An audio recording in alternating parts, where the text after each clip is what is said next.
Meus irmãos, graça e paz, nós sabemos que ao longo de toda a história cristã, o cristão é movido pela fé em Cristo Jesus, pela fé nas Escrituras Sagradas, a qual nos aproxima cada vez mais de Cristo, de Deus. E é com essa mesma intensidade que hoje eu trago vídeos aqui para você que revela quão grande é a nossa fé e quão grande, até nos dias de hoje, podemos ver o milagre de Deus na vida das pessoas através de nossa fé mediante nossas orações. Eu gostaria que você ficasse comigo até o final, que você vai se impactar com o tamanho deste testemunho trago pelo pastor Alexandre e também pelo pastor Israel. Você vai ficar impressionado quão grande é o mover de Deus até os nossos dias atuais sobre a vida dos seus filhos. Aqueles que permanecerem fiel receberá o seu galardão. Já diz a palavra de Deus e eu não me cansarei de dizer aqui no nosso canal. Fique com o vídeo, seja impactado pelo tamanho do poder de Deus na vida dos seus filhos. E eu gostaria que você deixasse aqui o comentário. Você tem algum milagre para contar aqui nesse vídeo? Para todos aqueles que vão ver os comentários abaixo, deixe aqui a experiência que você já teve com Deus ou a experiência que você conhece de alguma outra pessoa que também teve experiência com Deus e dos milagres de Deus para as nossas vidas. Que Deus te abençoe, fique até o final do vídeo, que eu tenho certeza que você sairá daqui impactado. Que Deus te abençoe e até o próximo vídeo. Falando sobre ouvir oração, orar, o senhor tem muitos testemunhos de pessoas que ouviram uma oração na televisão em uma programação e foram abençoadas por Deus, não ouviu, pastor? Milhares, literalmente falando milhares, não é exagero. Conta um testemunho de milagre assim que o senhor guardou, porque foi extraordinário. Que são milhares, mas tem aquele que está na memória, que serve de fortalecimento de fé, de edificação de fé para outras pessoas, né? Nós temos testemunhos de oração, nós fizemos uma oração de 7 horas, a gente às vezes faz campanhas de oração de 7 horas, e tem os testemunhos no todo o meu canal, Acredito em Milagre e Revelação, tem todos esses testemunhos que eu tô falando, ou no meu canal, Pastor Alexandre Maciel, de uma irmã, e a gente marcou a oração de 7 horas. Então eu começo 5 horas da tarde e vou até meia-noite. E eu compartilho com outros pastores a oração. E essa irmã estava com um filho, ele tinha levado um tiro nas costas, ele foi assaltado, o celular tentou reagir, levou um tiro, e ele ficou em coma no hospital.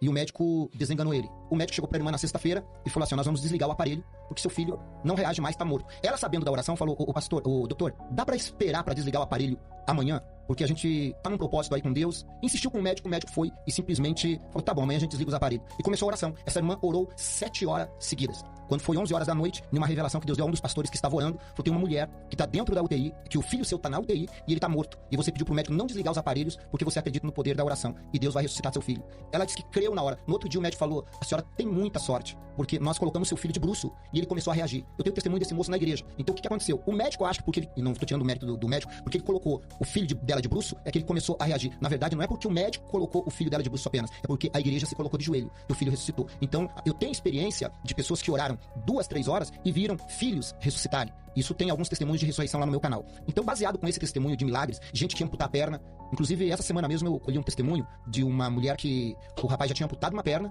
e ela ora comigo continuamente nas redes sociais, e ela levava a água da oração e começou a lavar a outra perna com o médico que ia amputar. Inclusive, acho que foi rodado ontem esse testemunho nas redes sociais. E aí a ferida começou a fechar milagrosamente. Então, a oração é a forma mais eficaz de você combater espíritos de iniquidade, opressões malignas, doença, todo tipo de sintomas que pode produzir também na alma, é a oração. E quando você avança para a oração em línguas estranhas, você já vai para um outro nível. Eu lembro que quando eu era adolescente ainda, jovem, eu tinha muito medo. E como eu morava do lado da casa dos meus pais, tinha uma casa à parte, então às vezes o meu irmão não tinha chego ainda da escola para dormir na mesma casa, que era separado, eu tinha muito medo. E o dia que eu aprendi que orar em línguas estranhas, você vence o medo, aí quando começava a me dar medo, eu dobrava o meu joelho. Não tem uma pessoa que se aprofundar na oração em línguas estranhas, ele não se levante gigante.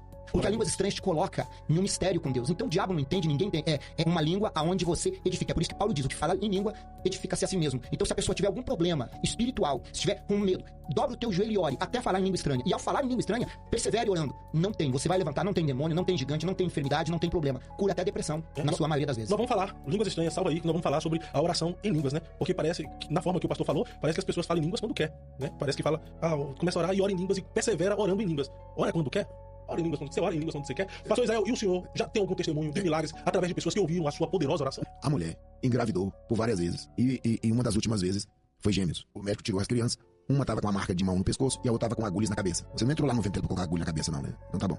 E ela tava vomitando agulhas. Quando ela começou a passar mal, o marido dela pegou o telefone e colocou o áudio da oração. Ele conta que quando começou a repreender o espírito imundo que havia dentro da casa, através do áudio da oração que você falou que não há necessidade, ela começou a expirir as agulhas e nunca mais vai ter problema. E eu creio, tremendo. Glória a Deus. Não, é o poder da oração. A Bíblia diz que a oração do justo pode muito ter seus efeitos. A oração da fé salvará os doentes. E perdoa pecado. E perdoa pecado. Glória a Jesus. E se a gente ficar aqui contando testemunhos, a gente vai receber muito testemunho de pessoas que foram alcançadas por Deus através de um barro, né? Que sou eu, o Senhor, feito. Imagine se você estivesse lá no dia que Jesus cuspiu na boca do moço que era mudo e disse, Efatá, abra-te. Você tinha matado Jesus lá naquela hora, não tinha? Oh, que heresia essa aí? Imagine você lá, no dia que Jesus cuspiu lá e passou lodo lá no olho do cego, imagina. Não, vamos falar sobre atos proféticos também daqui a pouco.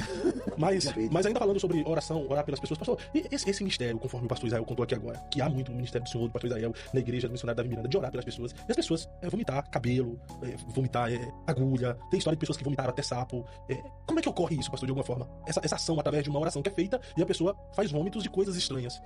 De alguma forma, se você perceber as pessoas quando elas comem uma comida sacrificada ao diabo, por exemplo, eles dão uma bala sacrificada a algum tipo de entidade a uma criança, muda a natureza da criança, dão um bolo sacrificado a um espírito, então a pessoa come aquilo, dessa forma ele recebeu ali uma comida sacrificada a ídolos. E essa comida pode provocar um câncer, pode provocar algum tipo de destruição na vida dela. Da mesma forma que entrou, na oração pode sair. Eu já orei por pessoas que vomitaram mechas de cabelo.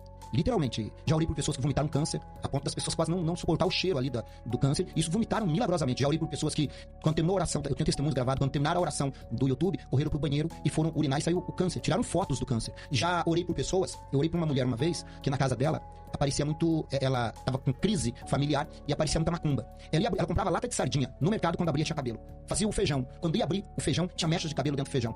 Latas de abacaxi em conserva, tinha cabelo dentro, tudo tinha cabelo. Aí você vai lá orar, é obra de macumbaria, obra de bruxaria. Então o diabo, ele pode encontrar uma porta para entrar na vida da pessoa. Qual que é uma porta? Por exemplo, o cigarro pode ser uma porta de entrada. Eu orei por uma senhora aqui em Curitiba, ela tinha mais ou menos uns 60 anos, e ela veio com um tubo de oxigênio, muito magra, ela devia ter uns 30 e poucos quilos. Quando ela chegou perto, que eu fui orar por ela, eu senti o cheiro de cigarro, não precisou nem Deus revelar. Tem coisa que Deus revela, tem coisa que você sente. Eu falei, mas ela fuma? O marido dela falou, fuma. Aí eu falei assim, e por que ela não para de fumar? O médico dezenas de vezes falou pra ela parar de fumar e ela não quer parar de fumar. Ela não consegue mais parar de fumar. Então você entende que ali não é só o efeito do cigarro. Por trás do efeito do cigarro tem uma obra maligna. Quando eu fui orar por ela, 7, 8 mulheres fortes, obreiras, não conseguiam segurar. E o diabo falava na boca dela, eu vou matar ela, eu vou matar ela. Então a libertação vai muito além da pessoa querer. No caso dela, pode ser um cigarro. Que foi, no caso dela, um cigarro que foi consagrado pra ela não conseguir se libertar. Que quando é uma coisa natural, se liberta com ferramentas naturais. Mas quando é espiritual, você não ganha uma batalha espiritual com armas naturais. Então as ferramentas, as armas que você vai ganhar uma guerra espiritual, tem que ser a arma espiritual. Você não vai combater a picada de aranha com antídoto de picada de cobra. Então você tem que ter um antídoto certo. Por isso, você tem que discernir. Então quando a pessoa, da mesma forma que o diabo pode colocar uma macumba dentro do corpo da pessoa, o diabo também vai ter que sair diante do poder do nome de Jesus. E quando ele sai besouro, tem gente que vomita gilete, tem gente que vomita agulha. Isso é natural na vida, não é natural, é sobrenatural, mas eu digo natural na vida de quem vive uma vida de oração